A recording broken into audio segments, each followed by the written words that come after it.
Olá, meninas e meninos, dando continuidade então na nossa disciplina de Higiene, Saúde e Segurança do Trabalho. Hoje a gente vai falar um pouquinho sobre as medidas de controle. Então a gente já viu os riscos, né? Já viu algumas técnicas de análise de risco e hoje a gente vai falar algumas medidas de controle. Então se a gente pegar o item 10.2.1 lá da NR10, ela fala o seguinte: em todas as intervenções e instalações elétricas devem ser adotadas medidas preventivas de controle de risco elétrico e de outros riscos adicionais. Os riscos adicionais a gente vai ver algumas aulas para frente. Mediante técnicas de análise de risco, que a gente já viu, de forma a garantir a segurança e a saúde no trabalho.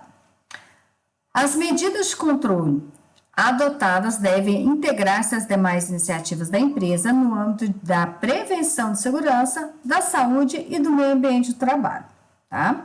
E a gente tem também que as empresas estão obrigadas a manter esquemas unifilares atualizados das instalações elétricas dos seus estabelecimentos, com as especificações do sistema de aterramento e demais equipamentos dispositivos de proteção. Então, isso é obrigatório para todo mundo, tá?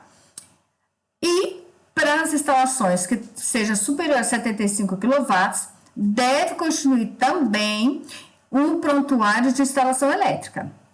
Tá? Esse prontuário deve conter, no mínimo, um conjunto de procedimentos e instruções técnicas e administrativas de segurança e saúde implantados e relacionados à SNR e inscrições das medidas de controle existentes. Tá? Então, preciso informar o que está sendo feito. Documentação da inspeção e medição do sistema de proteção contra descargas atmosféricas e aterramentos elétricos. Especificações dos equipamentos de proteção coletiva e individual e o ferramental, tá? Aplicáveis conforme determinada na SNR. Documentação comprobatória da qualificação, habilitação, capacitação e autorização dos trabalhadores, que a gente já viu, né? De todos os treinamentos realizados, aí vem entra a data do treinamento, o que foi trabalhar no treinamento, assinatura de quem participou do treinamento, quantas horas de treinamento, tudo isso tem que estar especificado. Resultados dos testes de isolação elétrica realizados em equipamentos de proteção individual e coletivo. Então, se o seu equipamento ele tem essa isolação, tem que ter os testes, alguns testes são anuais, as inspeções são toda vez que você termina ou começa uma atividade, ocorrem as inspeções, mas os testes de isolação, normalmente ele é anual. Certificações dos equipamentos e materiais elétricos em áreas classificadas, relatório técnico das inspeções atualizadas, tá? Com recomendações, cronogramas de adequação e contemplando todas as alíneas que foi falado anteriormente.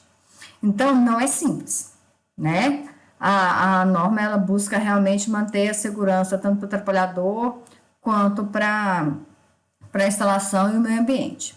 Então, a gente vai ver algumas medidas de controle. A gente vai ver algumas hoje e algumas relacionadas que vai estar no sábado letivo do dia 5.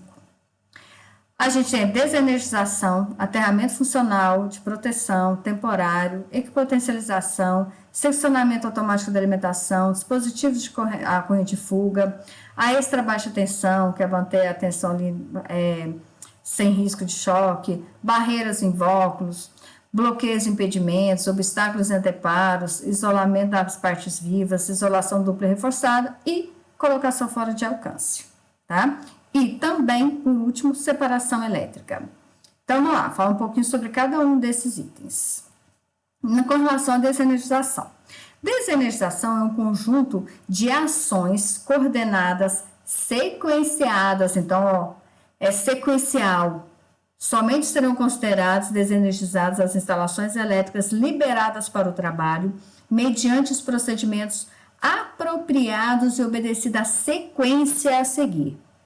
Então, a primeira coisa, seccionamento, impedimento de reenergização, constatação da ausência de tensão, instalação de aterramento temporário, tá, com equipotencialização, e proteção dos elementos energizados existentes na zona controlada, e, por último, instalação da sinalização de impedimento de reenergização. Então, vamos falar sobre cada um. Com relação ainda à desenergização, é um conjunto de ações coordenadas, sequenciadas. Isso eu vou botar na tecla sempre. É sequencial, tá? Seccionamento. é o ato de promover a descontinuidade elétrica total. Cortou eletricidade, obtida mediante acionamento dispositivo apropriado.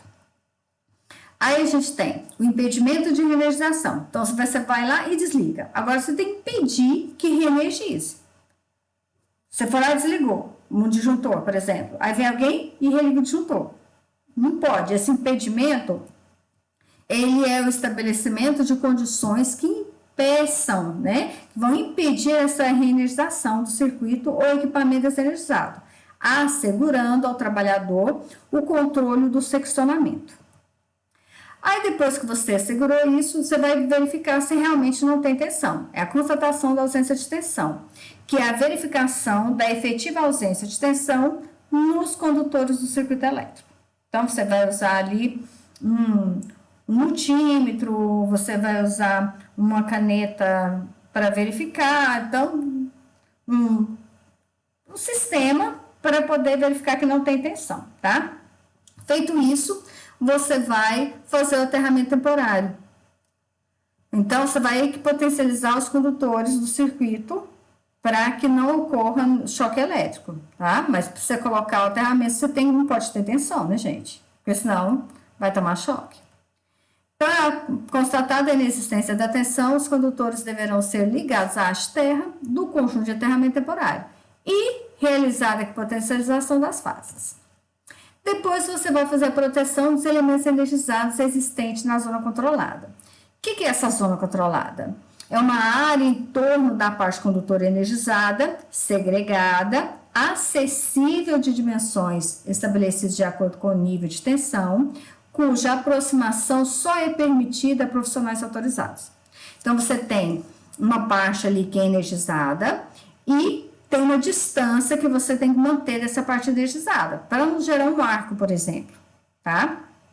Então, ele só vai trabalhar nesse local profissionais autorizados, como disposto lá na NR10, podendo ser feito com anteparos, dupla isolação, invólucros que a gente vai ver ainda na aula de hoje, tá? Então, você tem que manter esse distanciamento, tá, de partes energizadas. Ah, mas eu não desliguei o sistema. Tá, você desligou aquilo que você vai trabalhar, mas próximo a você pode ter alguma máquina ou um sistema que está energizado. Então, você tem que manter ali uma distância ali de segurança com relação a isso. Você tem que estar numa zona controlada. E fazer a instalação da sinalização de impedimento de reenergização. Então, você vai colocar lá onde quando você desligou, né? Quando você seccionou, você vai colocar lá uma etiquetinha falando que foi você que desligou, vai colocar um cadeadinho, vai carregar a chave e você só vai abrir o cadeado quando você terminar seu serviço. Quando puder reenergizar, tá joia? Aí a gente ainda vai falar mais um pouquinho sobre isso depois, tá? Então, é destinada à advertência e identificação da razão da desigenização e informações do responsável. Então, eu, Flávia, desliguei, vai estar meu nome lá, desliguei, vou fazer a manutenção da parte elétrica. Pronto, fechou, ok? Com relação ao aterramento, a gente tem 3 tipos de aterramento, tá? Funcional, de proteção e temporário. O funcional é para ter um bom funcionamento do seu sistema. Então, ó, se a gente tem ali, por exemplo, no padrão de energia, não tem um aterramento? Você não tem que colocar uma haste lá de aterramento? A CEMIG vem e vai ligar quem? Vai ligar o neutro. Então, geralmente, eu ligo o neutro. Para quê? Então, esse aterramento funcional é a ligação à terra de um dos condutores vivos do sistema, em geral o neutro, e tem por objetivo definir e estabilizar a tensão de instalação em relação à terra durante o funcionamento. Evitar a inversão de fases quando tem encosto do condutor neutro, tá? Limitar as sobretensões devidas às manobras, descargas atmosféricas e contatos acidentais com as linhas de distribuição. Então, aquele aterramento que vai lá no padrão de energia, não é para você ligar o aterramento da sua casa.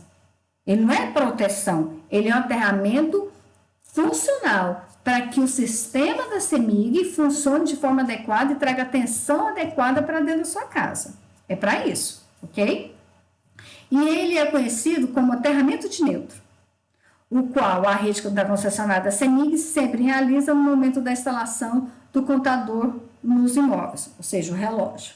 E lá no padrão de energia, né, tem lá a haste de aterramento, por isso é chamado de aterramento funcional, para o bom funcionamento do sistema de energia. Beleza?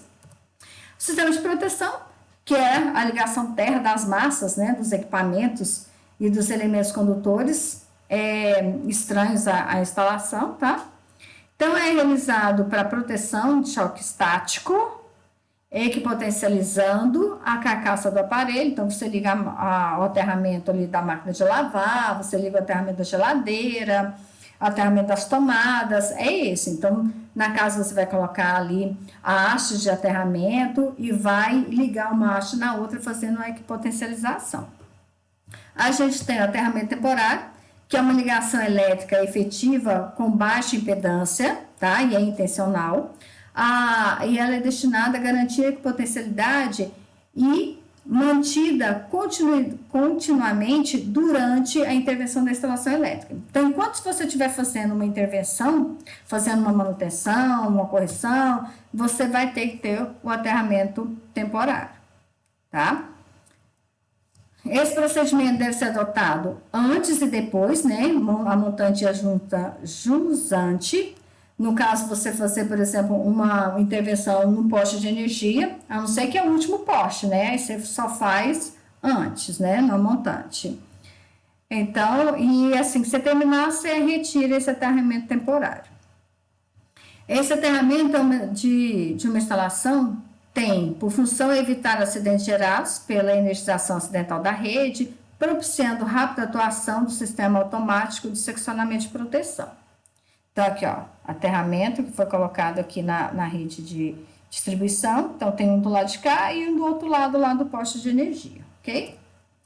Também tem o objetivo de promover proteção dos trabalhadores contra as cargas atmosféricas que possam interagir ao longo do circuito. Então, você está trabalhando aqui, desligou a rede, mas você está trabalhando, de repente cai um raio lá a quilômetros de distância, ele vem pela rede, se você está aqui não tem aterramento, ele passa diretão, vai até você. Então, tendo aqui, a energia vai descer pelo aterramento, beleza? E o que é a equipotencialização, né? Que é outra medida de controle. A gente percebe que as medidas de controle elas vão se interagindo, elas vão se complementando. Que é um procedimento que consiste na interligação dos elementos especificados, visando obter a equipotencialidade necessária para os fins desejados. Então, a gente tem aqui, por exemplo, dois motores. O motor A ligado aqui no terra, ligou a carcassinha dele na terra. O motor B ligado aqui na carcassinha, aqui no terra. Então, mas mesmo assim, a gente vai ter entre eles uma diferença de potencial. Por quê? Porque não existe uma interligação. Eu posso interligar os terras, posso interligar aqui. Então, eu preciso fazer essa equipotencialização. Eu tenho que tornar aqui o mesmo potencial. Do jeito que está aqui, eu tenho uma diferença de potencial. Certo? Então, no item 5.1.2.2.3.1, fala o seguinte, que todas as massas de uma instalação devem estar ligadas a condutores de proteção. E esses condutores de proteção têm que estar interligados, ok? Que seria isso aqui. Interligou, beleza, equipotencializou. Tá, já? E no próximo vídeo, a gente fala de mais algumas medidas de controle, tá bom? Não deixa de assistir, porque é a complementação. Então, a gente vai ver que vai estar sempre sequencial e uma interagindo com a outra.